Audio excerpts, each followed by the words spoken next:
Hello friends, welcome to Nikki's kitchen. இன்றைக்கி நம்ம கிச்சனில் சூப்பரான நல்ல மொறு உளுந்து வடை எப்படி பண்ணுறதுன்னு தான் பார்க்க போகிறோம். இந்த வடை பண்ணுறதுக்கு நிறைய டிப்ஸ் அண்ட் ட்ரிக்ஸ் இருக்குது. அது எல்லாத்தையுமே நான் இந்த வீடியோவில் சொல்லியிருக்கேன். நல்லா சாஃப்டாக கிறிஸ்பியாக எண்ணெய் அதிகமாக உறிஞ்சாமல் எப்படி இதை தயார் பண்ணலாம் அப்படிங்கிறத நம்ம பார்க்க போகிறோம். ஸோ வீடியோவை ஃபுல்லாக பாருங்கள். வீடியோக்குள்ளே போகிறதுக்கு முன்னாடி நம்ம சேனல் நிக்கிஸ் கிச்சனை இன்னும் சப்ஸ்கிரைப் பண்ணாதவங்க சப்ஸ்கிரைப் பண்ணிக்கோங்க. கூடவே இருக்கிற பெல் சிம்பளையும் கிளிக் பண்ணிக்கோங்க. வாங்க எப்படி பண்ணுறதுன்னு பார்ப்போம். இந்த உளுந்து வடை பண்ணுறதுக்கு நான் இன்றைக்கி 200 கிராம் அளவுக்கு உளுந்து எடுத்துருக்கிறேன். இந்த உளுந்தை ஒரு 1.5 மணி நேரம் அளவுக்கு நான் ஊற போட்டு நல்லா ஒரு 2 டைம் நல்லா கழுவி இந்த மாதிரி கழுவி எடுத்து வச்சுருக்கிறேன். இப்போ இதை நம்ம கிரைண்டரில் சேர்த்துடலாம்.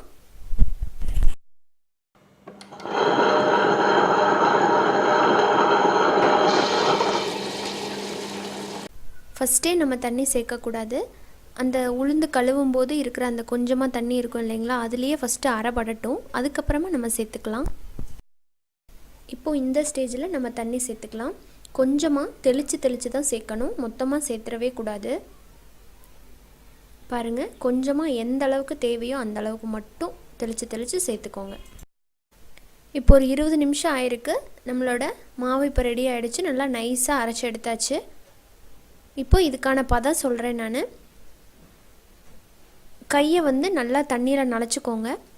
நனைச்சதுக்கப்புறமா மாவை தொட்டு பாருங்கள். தொட்டு பார்க்கும்போது நல்லா ஒட்டாமல் வந்துருச்சு அப்படின்னா உங்களுக்கு கரெக்டாக அரைப்பட்டுருச்சுன்னு அர்த்தம். அதே போல் ஒரு பவுலில் தண்ணியை ஃபில் பண்ணிவிட்டு அந்த மாவை எடுத்து போட்டிங்க அப்படின்னா டக்குன்னு போட்ட உடனே சடனாக மேலே மிதந்து வந்தது அப்படின்னா கரெக்டான பதம்னு அர்த்தம். நீங்கள் இது மாதிரி வந்தது அப்படின்னா உங்களுக்கு கிறிஸ்பியாகவும் எண்ணெய் அதிகமாக உறிஞ்சாமல் நல்லா வடை சூப்பராக வரும். இப்போ மாவை நம்ம வேறு பாத்திரத்துக்கு மாற்றியாச்சு. இப்போ இதில் 2 பெரிய வெங்காயத்தை நல்லா பொடி பொடியாக கட் பண்ணி வச்சுருக்கிறேன். இப்போ இதை நம்ம இதில் சேர்த்துக்கலாம். பச்சை மிளகா ஒரு 3 இந்த மாதிரி பொடிசாக கட் பண்ணி வச்சுருக்கிறேன். இப்போ இதையும் சேர்த்துக்கிறேன். கருவேப்பிலை, கொத்தமல்லி இந்த மாதிரி சின்னதாக கட் பண்ணி வச்சுருக்கிறேன். இப்போ அதை சேர்த்துக்கிறேன். மிளகு 1-2 இந்த மாதிரி தட்டி வச்சுருக்கிறேன். இப்போ இதையும் சேர்த்துக்கிறேன். இப்போது இந்த வடைக்கு தேவையான அளவுக்கு உப்பு சேர்த்துக்கலாம். உப்பு பார்த்து அளவாக சேர்த்துக்கோங்க. பத்தலைனா பின்னாடி சேர்த்துக்கலாம். நல்லா கலந்து விட்டுட்டு பத்தலைனா அப்புறம் சேர்த்துக்கலாம். இது எல்லாமே சேர்த்துட்டு நல்லா கலந்து விட்டுக்கலாம், பிசைஞ்சிக்கலாம்.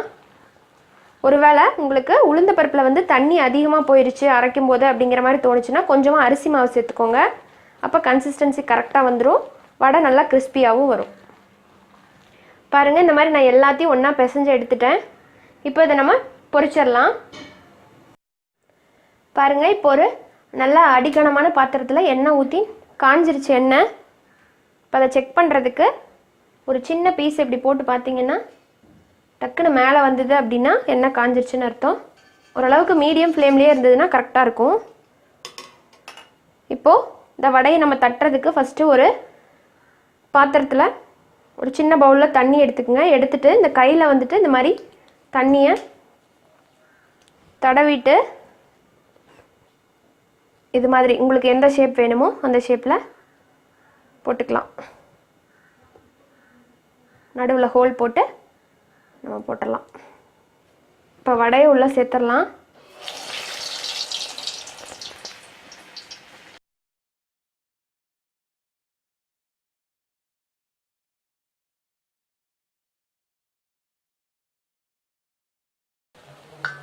பாருங்கள், ஒரு சைடு லைட்டாக கோல்டன் ப்ரௌன் ஆயிடுச்சு. இப்போ இதை நம்ம திருப்பிக்கலாம்.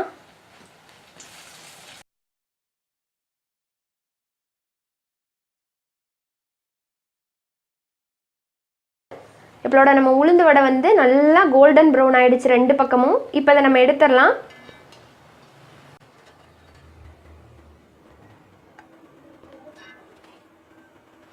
இப்போ இதே மாதிரி நம்ம மித்த எல்லா மாவையும் போட்டு வடை பொரிச்சு எடுத்துடலாம்.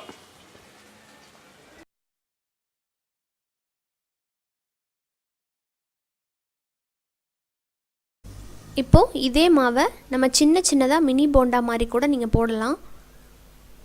இது குழந்தைகளுக்கு ரொம்பவே பிடிக்கும், நல்லா கிறிஸ்பியாக இருக்கும். இப்போ ஒரு பக்கம் நல்லா கோல்டன் ப்ரௌன் ஆயிடுச்சு. இப்போ அப்படியே நம்ம திருப்பி போட்டுடலாம்.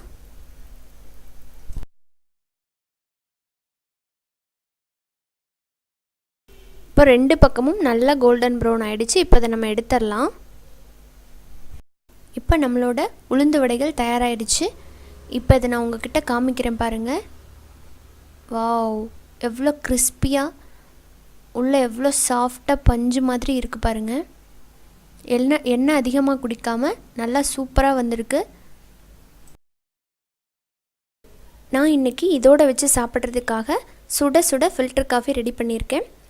இது போல் சுவையான ரொம்ப கிறிஸ்பியான உளுந்து வடையை நீங்களும் வீட்டில் செஞ்சு பாருங்கள். உங்கள் கிட்ஸுக்கும் செஞ்சு கொடுத்து ஃபேமிலியோடு என்ஜாய் பண்ணுங்கள். இன்னொரு வீடியோவில் சந்திக்கலாம்.